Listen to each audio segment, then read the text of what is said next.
Pluriverso. Pensar o mundo de forma multidimensional. Distinguir o pensamento colonial e dar espaço à diversidade. Buscar mais que a universalidade, pluriversalidade. Olá, queridos ouvintes do nosso querido Pluriverso. Estamos aqui mais uma vez para um novo episódio, para o nosso episódio 6. Vamos falar sobre saneamento básico e doenças negligenciadas. Trouxe aqui hoje Vinícius, mais conhecido como Jesus, pela segunda vez nessa empreitada. Saudações, nossos queridos ouvintes. Estamos aqui para falar sobre saneamento básico e doenças negligenciadas. E a gente também trouxe, como nosso outro convidado, Luiz Guimarães. Olá, gente. Ou doutora Luísa, que eu vou me referir assim com ela. Meu Deus. Daqui a um tempo, né? Oremos. Oremos, amém. @caps, @cnpq, que estiver ouvindo. Vamos ajudar aí, por favor. Pois é, gente. Para começar hoje, a gente vai começar com tudo, né? Conhecer do tema e discutir uma coisa que é tão básica, né? Literalmente. Então, puxa aí a vinheta, editor, que hoje vai ser complexo.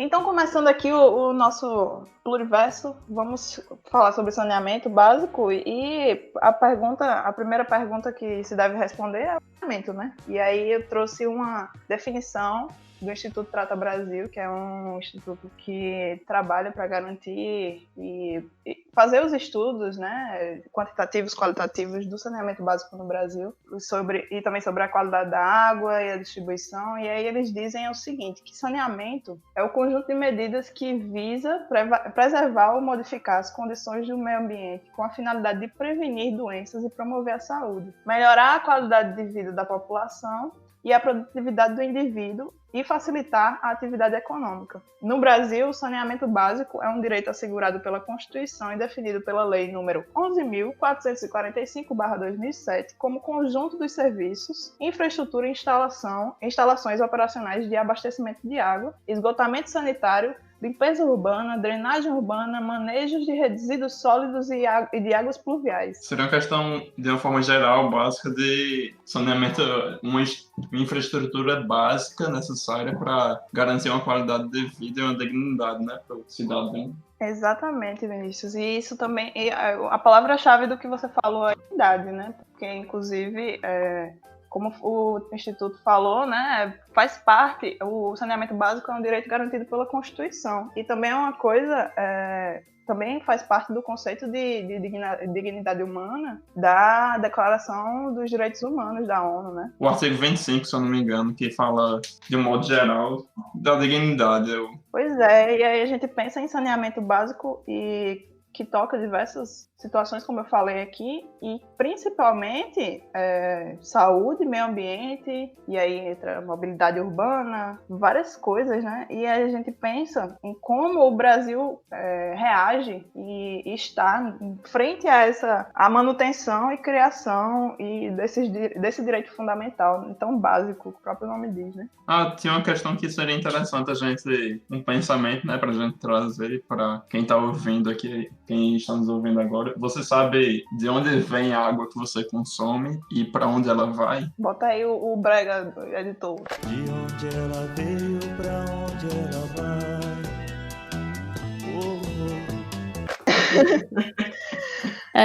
Mas é uma questão muito importante de se questionar, né? Principalmente, né, os resíduos das nossas casas, dos hotéis, até da universidade mesmo, onde nós trabalhamos, estudamos, né? Também é bem importante saber de onde ela está vindo, para onde ela está indo. E o que é que são esses resíduos, né, também? Sim, com certeza.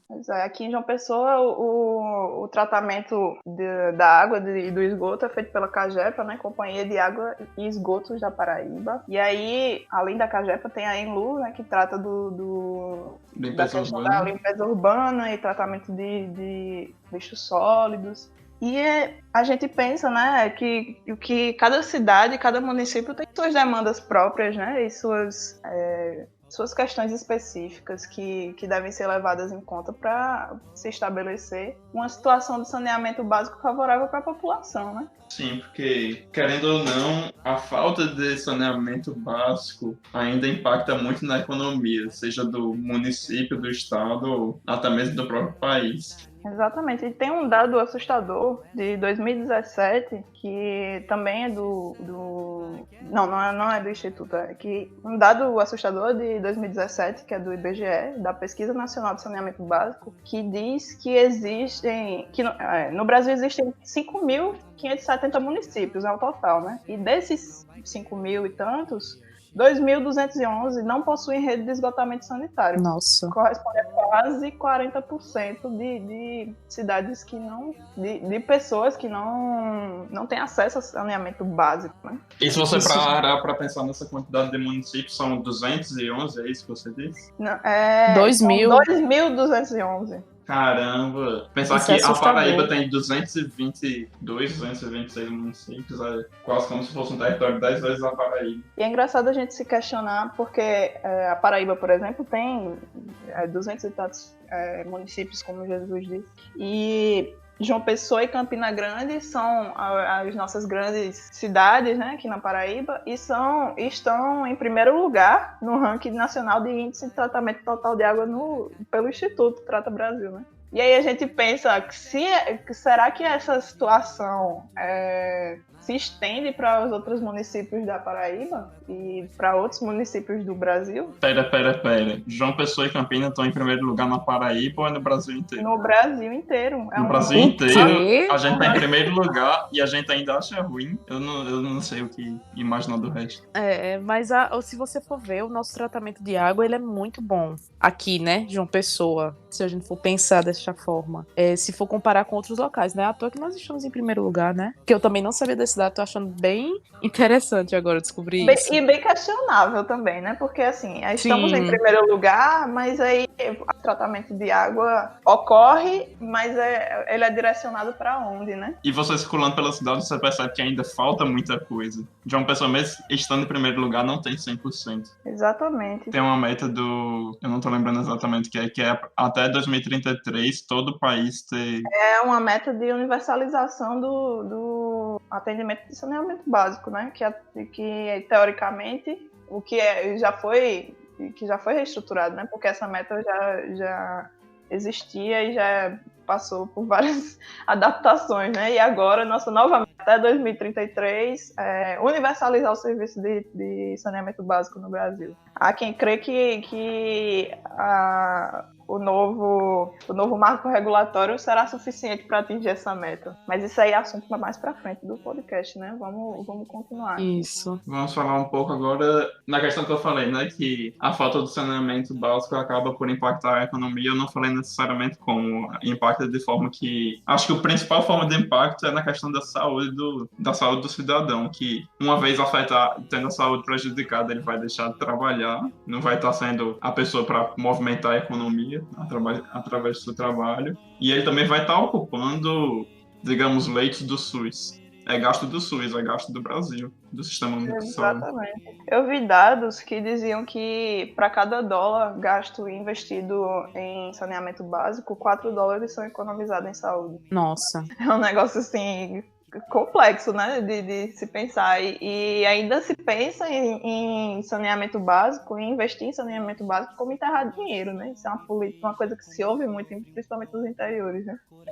Enterrar dinheiro na visão de quem, né? Na visão de quem, justamente. Porque na verdade não é isso. Investimento seria muito mais seria muito melhor para todo mundo, inclusive para a economia, né? Se você for pensar dessa forma. Exatamente, mas aí se torna complexo porque justamente a política brasileira se acontece, né, pensando nos 4 anos de governo, tipo, em como vou mostrar que eu trabalhei nesses 4 anos de governo e não em Não se pensa nada a longo prazo, né? É um Sim, projeto sim. muito de reeleição, né, também. Exatamente. E a questão Com do enterrar certeza. dinheiro, vou fazer uma obra que ninguém vai saber que eu fiz, né? Porque o saneamento básico fica abaixo da terra e, enfim, Ninguém tá vendo, né? ninguém tá vendo. Outra coisa que me fez pensar aqui quando você falou disso é que $1 gasto em saneamento básico economizam-se $4 em saúde. Se a gente parar para pensar que a previsão para sanear o Brasil todinho, trazer o saneamento básico para o Brasil todinho é de R$ 600 bilhões. Então, vamos dizer, se a gente colocar no papel aí, a gente economizaria 2,4 bilhões em saúde, apenas por garantir o Nossa. saneamento do... Olha, sabe? A dimensão disso, né? Eu não sei quanto é o PIB do Brasil, mas eu acredito que estaria funcionando bastante, ajudando muito a manter a economia mais estável aí. Com certeza. E garantir que esse dinheiro também seja focado para o desenvolvimento próprio. Isso teria um impacto enorme. Sim, e outra coisa, garantir que a água que a gente já tem acesso, porque, diga-se de passagem, o Brasil é um país extremamente privilegiado em relação ao acesso à água em certas regiões, né? Tem um dado assustador que diz que a gente desperdiça 7.000 piscinas olímpicas de água potável por dia no Brasil, com falta de estrutura, por vazamentos, ou gasta-se a água e não se mede porque os medidores das casas não estão funcionando e, enfim, as empresas responsáveis não vão atrás de resolver isso, sabe? O desperdício é um negócio absurdo no Brasil. Tem um dado muito interessante aqui, né? Onde revela que a falta de saneamento afeta mais as crianças no Brasil. Principalmente no Brasil, né? E em 2019, houve 32.400 internações por doenças relacionadas, graças à insuficiência, né, do saneamento básico. E 40% dessas internações foram de pessoas com até 14 anos. Então, é uma coisa que a gente tem que se preocupar. É uma coisa que a gente não pode fechar os nossos olhos, né? Já que afeta, em grande maioria, as crianças. O futuro, né? Exatamente. Minha mãe tirava onda de mim quando eu fazia essa coisa errada, que você é o futuro do Brasil. Pois é, literalmente. Então, como não se preocupar com o futuro do Brasil, né? Pois é. E aí, o que eu tava falando sobre o desperdício a gente que tem acesso a tanta água e desperdiça tanto, em tantas regiões que não tem acesso à água dentro do próprio país, né? Porque o Brasil é um país gigantesco. E do mesmo jeito que a gente tem acesso à água muito fácil em certas regiões, a gente tem a falta dessa mesma água e precisa de obras de distribuição de água, como a transposição do Rio São Francisco, né? Sim, sim. E se a gente parar para colocar um paralelo, tanto a distribuição de água quanto o tratamento adequado de água, seja o esgotamento ou seja a própria distribuição de água, elas são meio que projetos políticos, né? De manutenção e perpetuação dos poderes, em que as pessoas estão sempre prometendo que o município, a região vai ter água, pessoas estão morrendo de sede, eles são eleitos com a promessa de que vai ter água, e não é bem isso que a gente consegue ver. Exatamente, e de acordo com a ONU, cada pessoa precisa de 110 litros de água por dia para fazer suas obrigações, para beber, enfim. E o Brasil gasta em média 166. E aí você pensa nessa distribuição que a gente gasta cada pessoa do Brasil gasta 166 litros de água por dia. Só que tem gente que não tem acesso à água. Como é que ela vai gastar 166 litros de água por dia? E aí a maior questão é a distribuição, né? Sim, a má distribuição, né? Exatamente. E o desperdício também, né? Como eu já tinha falado. E aí eu vou jogar uma provocação que é: você sabe o tanto de água que você gasta para beber um copo de água? Nossa, não faço ideia, né? Exatamente. E aí quem vai responder isso pra gente é Jailson, na segunda edição do nosso queridíssimo quadro Jailcismo do Dia. Ele vai falar sobre isso e vai explicar pra gente o que é pegada hídrica. Vamos ouvir.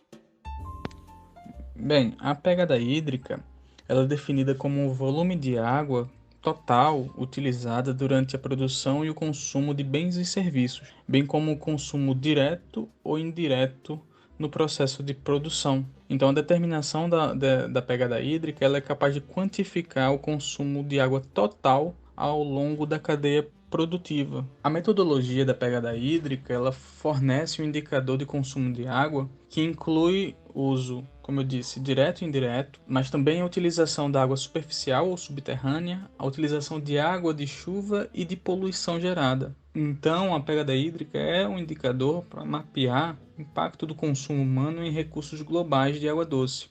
O objetivo da noção da pegada hídrica, né, enquanto categoria analítica, é de justamente evidenciar o uso real de água por unidade de consumo. O quanto você consome de água a partir do seu padrão de consumo. Então, quando a gente indaga ou provoca o ouvinte, se ele sabe o quanto de água é consumido para ele beber um copo de água, é porque há muito mais do que aquele volume explícito, visível de água. Em um copo de água, há a água que você vê e que você bebe, mas há também a água virtual. Não só no copo de água, mas em qualquer commodity, em qualquer produto ou serviço. Há a água invisível, virtual, que é todo o consumo de água necessário para que os objetos de consumo, os serviços prestados venham à tona.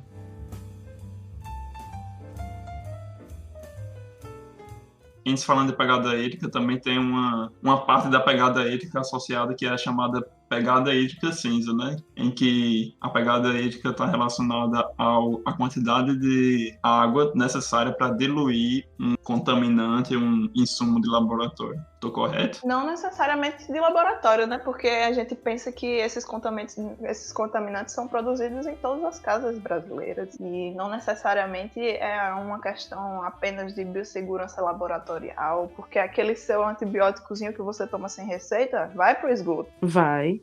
Isso aí. O anticoncepcional e todos os outros remédios, né? Exatamente. E aí entra aí uma questão, um tipo de contaminante que é classificado como contaminantes emergentes, que aí Vinícius pode explicar um pouco disso pra gente. Contaminantes emergentes, a gente poderia, vou tentar falar de uma forma mais simples possível, a gente diria que são contaminantes que a gente não está habituado ou que a gente também não está acostumado a ver, mas algo que tem crescido nos últimos anos. A gente colocaria como contaminantes emergentes medicamentos que são descartados de maneira inadequada e vão acabar se tornam efluentes. Efluentes são basicamente toda a água que é descartada, a partir toda a água que é usada é descartada, que vai para o esgoto. Medicamentos que vão para efluentes, a gente também colocaria como contaminantes emergentes corantes, tinturas. Também tem outros exemplos de contaminantes emergentes, a gente poderia dizer. Cosméticos, né? Cosméticos. E cosméticos a gente pode entrar também na questão da nanopoluição, que a gente pode cair no quesito do nanoplástico, que é algo que a gente realmente não enxerga, mas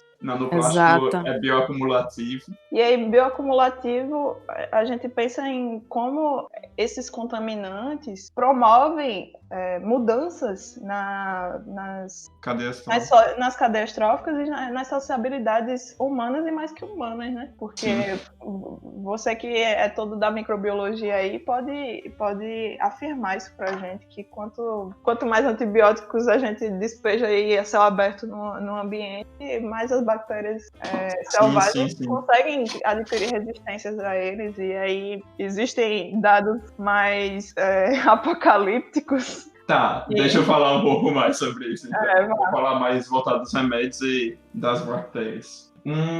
Uma vez descartado inadequadamente um antibiótico, ele vai bater na rede de esgoto. E a rede de esgoto é considerado um microambiente, um ambiente aquático, em que todo tipo de bactéria consegue se desenvolver lá. Mas você pensa, o antibiótico, quando está no seu organismo, ele está simplesmente diluído no seu organismo, aquele comprimido do antibiótico está simplesmente diluído no seu organismo. Quando ele vai bater na rede de esgoto, ele está diluído em uma imensa quantidade de água, ou seja, a concentração dele é ínfima lá. Mas ainda assim, o que é que ele garante? Ele garante que os micro-organismos possam ser afetados por ele e, por não estar em grandes doses, que os genes de resistência, os plasmídeos de resistência dos micro-organismos sejam ativados. E uma coisa interessante também sobre o próprio esgoto, o microambiente aquático, é que é um ambiente em que mais ocorre transmissão genética horizontal. Transmissão genética vertical seria basicamente no decorrer de gerações, vai passando um gene de uma geração para outra geração.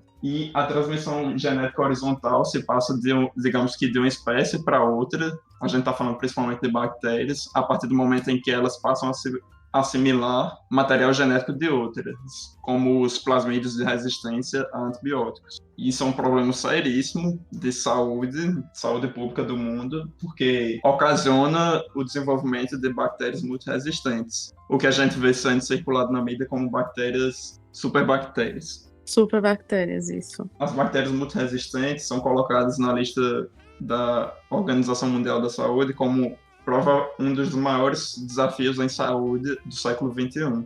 Estimam que, sei lá, daqui para 2050, mais pessoas morram por decorrência de superbactérias, se a gente não mudar nossos hábitos, do que possam vir a morrer, digamos que, por câncer, sei lá. Pode vir a se tornar um problema maior do que o próprio câncer. Nossa. E não pensando apenas nas bactérias, né? Pensando também na questão da dispersão de contaminantes provenientes da ação humana, né? Da ação humana e da agropecuária, né? Que entram nas cadeias tróficas e existem fenômenos que provam que através dos níveis tróficos essa concentração aumenta. Então, por exemplo, existe uma plantação de milho que usa um agrotóxico que é perto de um manancial freático. E aí esse agrotóxico chega em um rio que contamina um caracol. E aí vem um peixe e come esse caracol. E aí, cada vez mais, o nível de concentração desse contaminante vai aumentando conforme o crescimento do nível da cadeia trófica, né? Então, se você come esse peixe, a maior concentração de contaminantes estará em você. Isso aí. E quando a gente fala sobre a questão de saúde, em relação ao saneamento básico, a gente não fala apenas desses contaminantes emergentes, mas a gente também pode falar muito bem sobre doenças negligenciadas, né? Sim, com certeza. Eu gostaria que Luíse falasse um pouco mais, já que... Luíse aqui, nossa doutora Luíse. Menos, gente, mas eu acho que grande parte das pessoas já sabem, né, que o Brasil, ele reúne em seu território, né, todo o seu território, na verdade, todas as doenças listadas pela OMS, né, das doenças negligenciadas. E o Brasil também, ele é líder na América Latina em número de casos de várias doenças negligenciadas. Dentre elas, as mais citadas, né, são as que nós mais conhecemos, são as doenças de Chagas, leishmaniose, dengue, hanseníase, e também nós podemos adicionar a zika, chikungunya. E essas doenças, elas estão no nosso dia a dia, né? Os casos, eles são exorbitantes, o número de casos, e as pessoas, elas às vezes fecham os olhos para essas doenças que estão acometendo grande parte da população. Muitas pessoas, elas já se acostumaram com esses casos. Já banalizaram, né? Inclusive, também tem a barriga d'água, e assim nós vamos adiante, porque essas doenças, elas poderiam ser evitadas, ou o número de casos poderiam ser diminuídos se houvesse um saneamento básico de qualidade aqui no território nacional. E quando se fala de doença negligenciada, a gente pensa em por que é negligenciada, né? E justamente é exatamente isso, o saneamento básico. É uma dessas questões que fala o motivo dessas doenças serem negligenciadas, né? Exatamente. E como definição mesmo, né? Nós podemos citar que doenças negligenciadas são doenças parasitárias, virais e bacterianas que afetam principalmente pessoas mais pobres, então são doenças que afetam principalmente a classe mais baixa. E isso só que a gente não pode achar que só é doença de pobre, porque não é. Porque a gente sabe que essas doenças estão afetando aí todo mundo, principalmente aqui no Brasil, né? A gente sabe que muita gente tem dengue, muita gente tem zika, principalmente nos períodos do ano que ocorre um aumento desses casos. Não foi recentemente que Camila Pitanga falou que estava com malária? Malária é uma das doenças que é considerada negligenciada. Sim. Sim, com certeza. Febre amarela, né, também. Uhum. Exatamente, e negligenciada partindo do princípio de que teríamos os recursos necessários para combatê-las se houvesse interesse da iniciativa privada, dos sistemas públicos no mundo todo, dos países que são afetados e dos países também que não são afetados, que poderiam investir em ciência de qualidade que tenta reverter essa situação, né? Sim, com certeza, porque tem muita coisa para se fazer, tem como evitar boa parte dessas doenças, mas depende muito se as pessoas vão querer investir, né? Se os políticos, enfim, desejam investir na diminuição desse número, dessas doenças. E por que não gostariam de investir, né? Porque seria literalmente salvar vidas imediatamente, que estão morrendo todos os dias, né? Só que quando se trata de salvar vidas pobres que não têm condições de pagar impostos altíssimos em produtos caros... Ou até mesmo pagar pelos medicamentos, né? Exatamente. Com certeza. Não tem interesse, né? Com certeza. Existem grandes trabalhos, né? A gente sabe que existem a mídia também, principalmente no verão, sempre tem aquele foco grande em evitar principalmente a dengue e tudo mais. Só que eu ainda acho, isso é uma opinião minha, eu acho que isso ainda é muito pouco, porque nós poderíamos trabalhar mais em cima disso, nós poderíamos desenvolver outras práticas para tentar diminuir esse número, porque ainda é um número muito grande e as pessoas realmente elas pensam, é só dengue, mas não é só dengue. Não é só zika, não é só chikungunya, são doenças que realmente são doenças graves, não são doenças tão simples. Claro que nem para todo mundo ela vem de uma forma grave, mas para muita gente ela chega a cometer de uma forma mais brusca. Então, por que não fazer o mínimo? Por que não garantir o mínimo para as pessoas, né? E outra coisa, o mínimo não quer dizer que esses investimentos vão servir apenas para prevenir doenças negligenciadas. O saneamento básico, por exemplo, sim. Garantiria água de qualidade, que é o mínimo para se garantir uma proteção para a pandemia que a gente está vivendo agora. Exatamente. Eu acho que investir no mínimo, que seria água de qualidade, seria o básico. O resto é consequência. E a gente vê que essas consequências são consequências boas.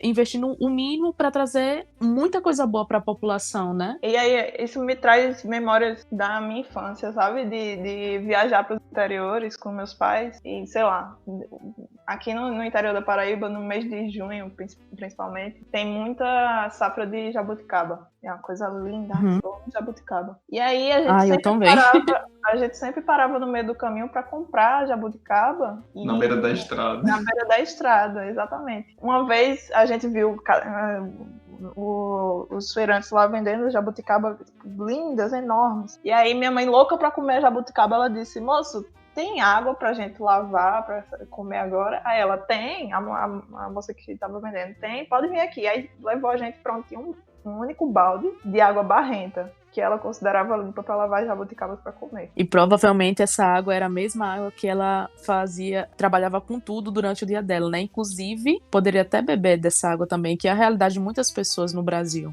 Sim. E uma coisa que me lembrou agora, tu falando sobre as próprias doenças negligenciadas, dengue, zika, chikungunya, quando a gente volta para 2017, 2018, quando a zika passou a atingir países do hemisfério norte, né?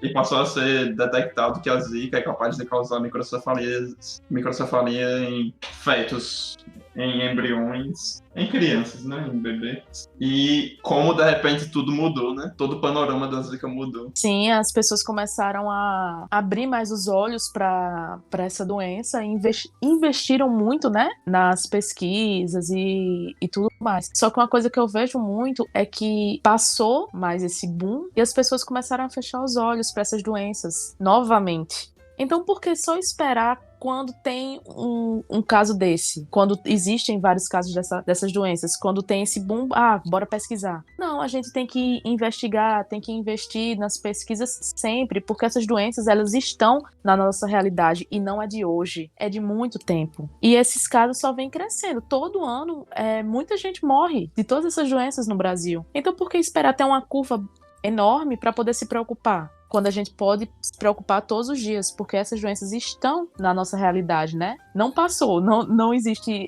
não existe mais Zika. Existe sim. Por que se preocupar só quando tem números enormes, né? Exatamente, e se preocupar apenas quando a população hetero-branca capitalista internacional, masculina, a grande massa de poder aí está sendo afetada. Por que não se preocupar quando a mulher preta da favela está morrendo todos os dias, sem ninguém ver, sabe? Sim, e muitas famílias, né, que passaram por essa situação e continuam sofrendo com as crianças que nasceram com microcefalia, enfim, é uma coisa que não ficou só lá em 2017. Acompanha essas famílias até hoje, vai acompanhar por muito tempo. E se a gente parar para pensar esse destaque que a Zika teve em 2017, 2018, a gente olha hoje, esse mesmo destaque está no coronavírus. Não estou dizendo que não deveria estar, mas parece que de repente os olhos se fecharam para todo o restante dos problemas que nós temos. Na verdade, a gente já tinha um destaquezinho para outros problemas, mas parece que agora eles foram totalmente ignorados, não é isso? Sim, com certeza. E pensa assim, se houvesse um interesse generalizado em pesquisar o vírus semelhantes ao coronavírus antes da pandemia, essas pesquisas e a vacina estaria muito mais próxima. Da mesma forma que seria pro coronavírus, tipo, ok, vocês estão achando ruim uma pandemia de coronavírus, ano que vem a gente pega uma pandemia de Zika, chikungunya e dengue generalizada mundialmente. O que é que a gente vai fazer se não tem investimento em pesquisa de forma generalizada? A gente vai pegar e vai gastar. A gente chora, né? Vai pegar e gastar todos os recursos que a gente não tem, vai acabar com a economia, e vai ter gente chorando porque tá preso dentro de casa. Mas se houvesse um investimento constante em ciência, isso não seria tão dispendioso, sabe? A gente estaria mais preparado para, digamos, esses inimigos invisíveis que acabam surgindo aí sazonalmente.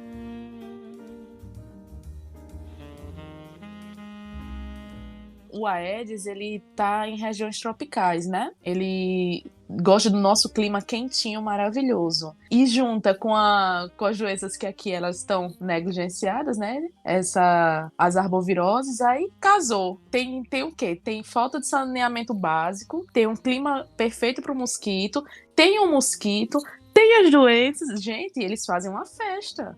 E pra eles tá maravilhoso. E não tem saneamento básico. Exatamente. E não tem ninguém pra cuidar do mínimo.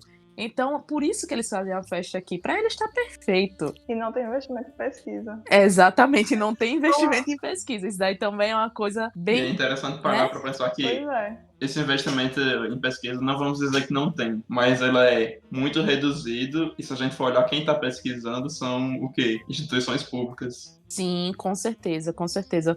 Muito bem colocado, Vinícius. Quando a gente fala assim de não ter investimento, é porque o investimento, a gente sabe que é pouco, e quando a gente volta para essas doenças, ele é menor ainda. Então, por isso que a gente fala que não tem investimento, porque quando puxa para essas doenças que já são negligenciadas, até na pesquisa é muito mais difícil você ver pesquisa dessas doenças, ou então dos próprios vetores, né? É muito mais complicado. Mas que tem, só não é como deveria ser, né? Deveria ser ter muito mais investimento. E não tem um investimento na questão básica, novamente, estrutural. Tipo, se a gente levar isso para o nosso cenário, enquanto alunos do Centro de Biotecnologia da Universidade Federal da Paraíba, o que é que não faz a falta de um prédio, né? Com certeza, com certeza. Eu digo isso com propriedade, porque eu sei que a gente trabalha muito com o que a gente não tem. Eu acompanho o Centro de Biotecnologia quase desde o começo, né, que eu entrei lá no finzinho de 2012. E, assim, eu tenho muito orgulho de tudo que a gente faz, sabe? Porque a gente faz o melhor e eu acho que a gente ainda faz muito para algo que a gente não tem, para a falta de espaço, para tudo. Então eu sempre gosto de falar isso. Num espaço onde a gente tem quase nada, a gente já trabalha tanto e a gente faz pesquisa com qualidade. Imagina se a gente... um ambiente precário, né? E Exato. consegue produzir tanto. Exato. Imagina se a gente tivesse num ambiente propício, se a gente tivesse num espaço adequado, se a gente tivesse com investimento lá em cima. O que é que a gente não poderia fazer? E para quem não tá situado na questão do prédio do Centro de Biotecnologia, a gente teve inicialmente a boa vontade, né? A boa vontade não, a necessidade burocrática, né? E haver a criação do prédio, né? Só que aí, como ocorre, infelizmente, em muitos casos, na UFPB e em várias outras universidades no Brasil, houve uma licitação e a empresa que ganhou a licitação faliu e a obra continua parada por 8 anos, né? E isso aí é uma coisa importante de se discutir aqui, porque linka completamente com a questão do marco regulatório do saneamento básico que foi aprovado agora há pouco no Brasil, né? Sim, com certeza. Tu vai falar um pouco dele agora? Do marco regulatório? Vamos encaminhando já para o final. A gente já falou tanto. Sim, perfeito. Porque a gente pensa, a gente se revolta, né, com a situação do Centro de Biotecnologia, porque são 8 anos, né? 8 anos sem nada, 8 anos onde nós estamos parados. Sem o básico, né? E a gente 8 anos e, sei lá, eu acho que, tipo, nesses 8 anos, acho que uns 16 turmas entraram em biotecnologia e todo mundo que entrava lá, já entrava meio que com a promessa. Talvez daqui para que você se forme, você ainda venha ter aula nesse curso, ou sei lá, você tenha a sua colação de grau nesse centro. E 8 anos aí nessa história. Eu fui da 2ª turma de graduação de biotecnologia. Eu entrei com a promessa de que eu iria assistir aula ainda nesse prédio. Saí, tô terminando o mestrado já e nada. Exatamente. Já é doutora e nada. Pra gente aqui ela já é doutora, mas enfim. Agora fica pensando, se é difícil pra gente, imagina pros professores, né? Pois é. Que poderiam estar produzindo muito mais, poderiam estar crescendo muito mais. Ficam de mãos atadas na questão desse prédio. Mas, mesmo assim, ainda produzem muito. Porque é uma coisa que eu acho que a gente sempre tem que falar e a gente tem que se orgulhar é da produção do Centro de Biotecnologia, porque os nossos professores, eles fazem muito quando não tem quase nada. Então, é uma coisa que a gente tem que admirar mesmo. E eu sempre falo isso, porque dali de dentro sai muita coisa boa mesmo. E a gente sabe, né? Porque tá na nossa realidade, a gente faz parte disso também. Convive com isso. Exatamente. Eu lembro, só para finalizar o assunto sobre o Centro de Biotecnologia, eu lembro de... Para não dar fuga no tema. Eu lembro de estar no laboratório, no colégio de laboratório, com quem basicamente me recebeu no laboratório, sabe? E falando das coisas que já tem, as situações que já tem passado pelo próprio ambiente que a gente vive, e falando que, tipo, meio que lá a gente não faz ciência, a gente faz, tipo, magia, porque... Sim, devido aos recursos que a gente tem. Exatamente, concordo demais.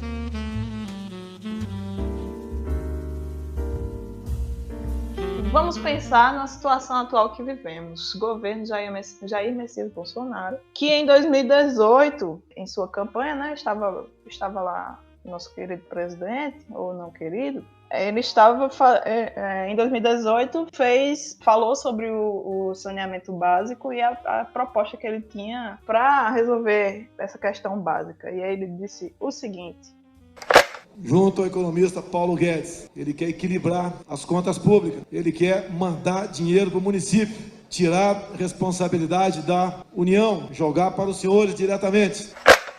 Só que aí, né, passada essa situação de promessa em que ele disse que daria autonomia aos estados e municípios, o marco regulatório foi aceito, né? E aí o marco prevê que a regulação do saneamento básico é competência da Agência Nacional de Águas, retirando essa mesma autonomia que ele tinha dito dos próprios estados e municípios. Que eles tinham autonomia, não era de escolher se queriam privatizar ou não, ou enfim, qual seria a empresa mais adequada. E aí, enfim, agora o que vai acontecer é que vai rolar uma licitação e as empresas estatais ou privadas vão competir por essa licitação, assim como aconteceu no prédio do nosso querido Centro de Biotecnologia. E aí, quem ganhar essa licitação vai ficar encarregado do saneamento básico da cidade ou do estado a que essa licitação compete. E eu acho, sei lá, eu sempre vejo essa questão da licitação muito como furada, porque... as experiências não são boas, né? Meio que o que vence a licitação é o que tá mais barato, mas o que tá mais barato geralmente peca muito na qualidade. Exatamente. E é complicado. Então é uma coisa que já não tá boa, né? Para revogar o grande filósofo contemporâneo Tiririca, é pior do que tá, fica. Exatamente, anotar essas coisas, aí vai piorar. Então, Enfim, mas só assim, nos resta chorar. não querendo ser ideológica já sendo, é complicado a gente pensar nessa questão da privatização, porque em vários outros exemplos no mundo, tipo, houveram processos de privatização do sistema de saneamento básico em países europeus e em cidades famosas como Paris e Berlim, e que precisaram passar por um processo de reestatização do saneamento. Ou seja, o Estado teve que voltar a tomar o controle do saneamento das cidades, porque as taxas das empresas estavam muito altas, porque não cumpriam as promessas de investir em saneamento em outras cidades que não as cidades como Paris, ou como as cidades que dão lucro no saneamento. Porque é complicado a gente pensar sobre isso. Imagina, sei lá, João Pessoa... Imagina aqui no Brasil. Imagina aqui na Paraíba, por exemplo. Vamos dizer que ocorre uma licitação e que certa empresa ganha essa licitação. E aí essa empresa, ela vai ganhar um dinheiro muito imediato com o saneamento que já existe em João Pessoa e Campina Grande, por exemplo, que eu falei que era o primeiro lugar, né? A estrutura... Sim, é o primeiro lugar no Brasil. A estrutura tá pronta, eles só vão passar a ganhar esse dinheiro e a escolher as taxas que serão cobradas pelo serviço, né, assim? E aí uma empresa estatal deveria fazer, não sei, tipo, a gente também não pode dizer que a empresa estatal é impecável, né? Porque deveria pegar esses recursos dessas cidades que possuem saneamento e investir nas cidades que não possuem, para aí existir uma legítima universalização dos recursos, né? Uhum. E aí é complicado a gente pensar nisso, porque a empresa que ganha essa licitação, ela vai ganhar os recursos imediatos de João Pessoa e de Campina Grande, e aí ela vai pensar, tipo, existe a meta, como a gente falou, de até 2033 universalizar esse serviço. Só que aí, o que garante que essa empresa vai investir o lucro dela, porque é uma empresa capitalista, só visa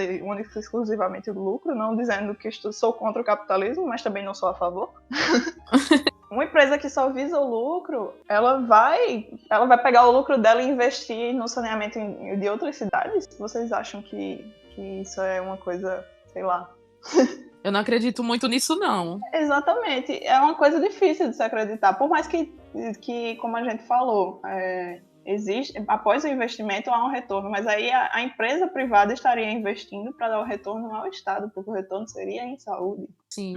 Eu acho que, mesmo que de repente houvesse esse investimento em cidades que justamente carecem de saneamento básico, eu acredito que as taxas acabariam subindo de uma forma abusiva, assim, sabe? Uhum. E aí a gente tem um exemplo muito, muito próximo, que é o estado do Tocantins, que, para quem não sabe, tem um sistema de saneamento básico privatizado desde 1998. E aí o que acontece? Essa empresa privada, que deveria pegar os lucros da cidade de Palmas, que inclusive uma das maiores cidades em questão de saneamento básico, tá lá nos primeiros lugares, deveria pegar esses lucros obtidos da capital e das outras grandes cidades e investir no interior. Só que aí, de 1998 até 2010, existiam 13 cidades no Tocantins saneadas. Cadê esse investimento? Sobraram 77 municípios não saneados, para os quais o Estado teve que criar uma autarquia para tentar fazer o saneamento chegar. E aí o Estado, sem os lucros obtidos, porque os lucros obtidos pertenciam à empresa privada, o Estado teve que arcar com o saneamento de qualquer forma, mesmo não sendo oficialmente, não tendo essa função mais, né? Porque foi passada para uma empresa privada. E aí a gente pega esses exemplos, porque é muito comum a gente ouvir que a gente tem que seguir o exemplo da Europa, porque a Europa é super desenvolvida, e aí a gente pensa, por que a gente não segue o exemplo dos erros da Europa? Sim, porque a gente não faz diferente. E mais do que a Europa errou assim, a gente já errou assim, porque a gente tá fazendo assim de novo. Mas o problema na real é que privatização não vai resolver magicamente nada. Sem ter um Estado para assumir a implementação de cada política pública, investimento, fiscalização e ter um apoio técnico, um verdadeiro verdadeiramente técnico que viabiliza a existência e que implemente o desenvolvimento e implemente o saneamento básico para outros municípios da rede estadual. Não vai ter retorno, seja por uma empresa estatal, seja por uma empresa privada, seja por Jesus que desceu na Terra, sabe? Jesus talvez, né? Mas aí é o que a gente tem que fazer por onde. Exatamente.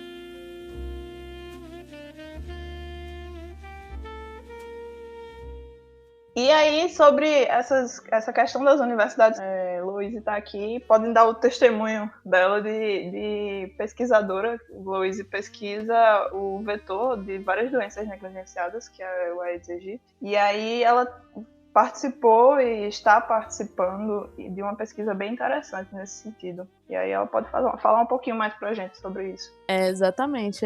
O trabalho já tem desde 2013, 2014 que eu trabalho com a Gavi, né? Em vários projetos lá no Laboratório de Biotecnologia Aplicada a Parasitas e Vetores, sobre a coordenação da professora Fábiola da Cruz Nunes e... Ícone! Maravilhosa, né, gente? E a gente já trabalhou com a Gavi cisalana, já trabalhamos também com o híbrido, que é a Gavi melhorada geneticamente, e nós trabalhamos através de uma parceria do nosso laboratório com a Embrapa Algodão, aqui de Campina Grande. E a nossa pesquisa basicamente é observar as formas de controle do Aedes, né, que é responsável pela transmissão de arboviroses, inclusive que são doenças negligenciadas, como eu citei anteriormente, né, como a dengue, a zika, a chikungunya. Na nossa mente, nós buscamos formas de diminuir, né, esse grande número de contaminação, principalmente no nosso território, porque, como nós já falamos aqui, né, são doenças que afetam grande parte da população. Então a gente começou a pesquisar algumas formas de poder diminuir esses números. A forma mais viável que nós achamos foi já tratar direto o possível vetor dessas doenças, né? Então, se a gente a nossa pesquisa é basicamente trabalhar com bioinseticidas, e a Gavi, ela é muito utilizada, principalmente no interior, porque eu acho que todo mundo aqui conhece, né, o sisal, que é utilizado para fabricação de cordas, de vassouras. E a Paraíba, ela é um dos maiores produtores do Brasil, do sisal. Paraíba, Salvador e Rio Grande do Norte. Então aqui nós temos pequenos agricultores que trabalham com isso a vida toda. Isso é a principal fonte de renda deles. Já o material que é retirado para fabricação desse sisal é a fibra. E essa fibra ela vem através da folha. Só que a folha do sisal, quando é retirada a fibra, só é utilizada 5%. Então 95% dessa folha é basicamente descartado. Então, já que é descartado, né, como é que a gente trabalha com isso? A gente trabalha através de um reaproveitamento, né, desse material que é descartado, e nós observamos através das nossas pesquisas que esse extrato que é descartado, ele é super viável para a produção de bioinseticida, porque ele tem ação inseticida em todas as fases do Aedes aegypti. Então ele é bem interessante porque ele tem resultados promissores por ser um material de custo super baixo e de poder também ajudar esses pequenos produtores, né? Porque eles já, se for desenvolvido um inseticida mesmo, a base da Gavi, vai ter uma busca maior da produção desse sisal. Então os pequenos produtores, eles vão poder trabalhar mais, vão ter uma visibilidade maior em seu trabalho, na produção do sisal, e nós teremos também um bioinseticida, né, que tá aí de forma natural, que não agride os animais e que seria muito bom para nossa população, já que ele tem uma ação rápida, já que ele já é utilizado por muita gente, né, para outros fins, e ele tem uma ação maravilhosa em todas as fases do mosquito, né, do Aedes aegypti. Eu acho fantástica essa pesquisa de vocês. Inclusive, quando as pessoas me perguntam o que é biotecnologia, a primeira coisa que eu falo é da pesquisa de vocês, porque é um exemplo magnífico do trabalho que é feito no CBiotech, de observação e de coisas que inclusive a gente falou nos episódios passados, de compreender. A observação dos conhecimentos tradicionais também gera ciência coerente e de qualidade para o contexto atual, né? Sim, sim. E é uma coisa que a gente pega lá atrás, a gente vai bem fundo. Como você disse, conhecimento, né, da população mesmo. A gente trabalha de uma forma com que vai chegar diretamente, principalmente nas pessoas mais carentes, nos pequenos produtores, e vai até o macro. Então a gente pega do micro e vai até o macro, né, nesse mundo de conhecimento da produção. E é uma coisa que tem ação direta, né? Teria ação direta para várias pessoas, porque, como nós já citamos, são doenças que atingem principalmente a população mais carente. Então, seria algo que, já que seria de baixo custo, teria uma... Seria acessível e imediato, né? Exatamente. Seria uma produção acessível para todo mundo. Quando a gente fala de biotecnologia, ou quando a gente fala da nossa pesquisa, quando alguém pergunta o porquê que a gente trabalha com isso, a paixão da gente volta para isso. Trabalhar para resolver o problema de grande parte da população e principalmente a população carente. Então, isso é o que deixa a nossa pesquisa mais apaixonante. Poder ajudar as pessoas, principalmente aquelas que não têm tantas condições, né? Seria trabalhar para todo mundo. E para quem diz que a universidade não dá retorno à sociedade, isso aí é um tapa na cara. É verdade, porque a gente faz muito. Retorno do que isso não existe. Enfim, exatamente. Como sociedade, a gente só pode agradecer a pesquisadores como você, Fabiola, e muitos outros do CBiotech e de outros locais do Brasil. A universidade pública em geral. Exato. Isso é uma coisa da universidade pública. É uma coisa que eu tenho muito orgulho de falar, porque isso veio atravessando a minha graduação toda. Hoje, no mestrado, também trabalho em projetos com a professora. Todos esses trabalhos foram feitos naquele ambiente que a gente falou anteriormente, que não tem tanta estrutura, não tem investimento, é um ambiente precário, e mesmo assim a gente consegue desenvolver pesquisa de qualidade. Então imagina se a gente tivesse uma oportunidade maior, como seria, né? Isso eu digo em todas as áreas, para todo mundo, porque eu sei que lá todo mundo trabalha com o seu melhor. Exatamente, e isso se estende às áreas das ciências humanas que estão sendo tão atacadas ultimamente no nosso país. Com certeza. Eu acho que existe uma conexão com todo mundo. Eu acho que o ideal é que, na verdade, nós trabalhamos em conjunto, né? Todas as áreas estão ligadas. Então, não teria que ter essa segregação, vamos dizer assim, né? Não deveria existir. Pesquisa de qualidade tem que ser feita transdisciplinarmente, com os olhos atentos aos problemas sociais, que é isso que vocês fizeram nessa pesquisa. Exato. Eu acho que se você esquece das outras pessoas, você acaba perdendo a sensibilidade na sua pesquisa e acaba meio que se perdendo nos seus objetivos. Com certeza, Vinícius, com certeza. Eu acho que, em primeiro lugar, é aquela coisa, né? A gente tem que trabalhar principalmente a empatia. A gente tem que se colocar no lugar do outro, tem que ver a situação do outro, tem que entender. Isso sempre, quando a gente fala dessa conexão com as outras áreas, é porque as ciências sociais, elas estão envolvidas nisso. A gente tem que aprender a pensar no próximo, o que a gente pode fazer até para ajudar esse próximo e outras pessoas. Então, por que não ter esse link? Porque a partir disso a gente vai desenvolver uma pesquisa de qualidade, a gente vai trazer isso para a nossa realidade e vai poder desenvolver algum trabalho super legal, pensando no todo. Nesse mundo, principalmente nesse mundo da pesquisa, a gente não pode ser egoísta, a gente não pode pensar só na gente, só pensar em coisas no geral. A gente tem que partir de um princípio para chegar lá em cima, né? Tem que ter um link de todas as áreas mesmo. E aí fica a reflexão, né? Pesquisa de impacto é aquela que sai toda semana na pesquisa que salva vidas todos os dias, sabe? Não excluindo a idade pesquisas, mas pensar que a gente tem que fazer pesquisa sob medida, né? A gente está fazendo pesquisa para o Brasil, com os recursos do Brasil, porque é assim que acontece a pesquisa na universidade. E é muito importante a gente ter noção de que mais do que o seu lápis, você está construindo uma situação de Não, eu super concordo com você e tô, assim, batendo palmas aqui. Porque mais do que seu Lattes, você está construindo algo para a sociedade. A não ser que você queira construir só o seu Lattes. E aí a gente... Tá deixando sua marca, né? A gente entra em outras questões. Se você quer só construir seu Lattes, continue aí sua vida. Exatamente. Muita gente vê quando vê essas pesquisas assim, fala, nossa, é maravilhoso. Sempre pensa no Lattes. Principalmente no nosso mundo, né? Uhum.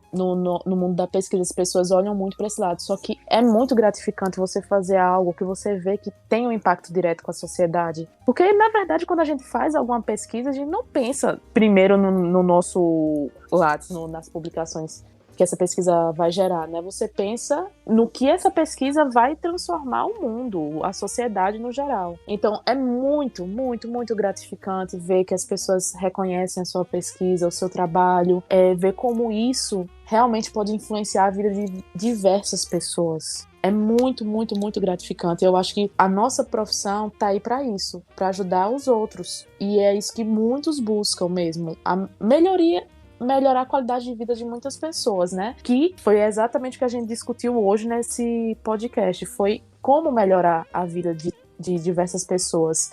Toda a nossa discussão foi voltada para isso, né? Como melhorar, como ajudar essas outras pessoas. Então é basicamente isso, ver o geral e não olhar só para o nosso umbigo, né?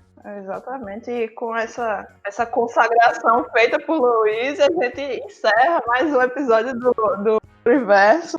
Lembrando que esse episódio tem redação de Sofia Lucena e Vitória Araújo, edição de Mato Souto, e a gente se encontra daqui a 15 dias no nosso 7º episódio. Tchau, obrigada Luiz e obrigada... Tchau, gente, muito obrigada pelo convite. Obrigadão.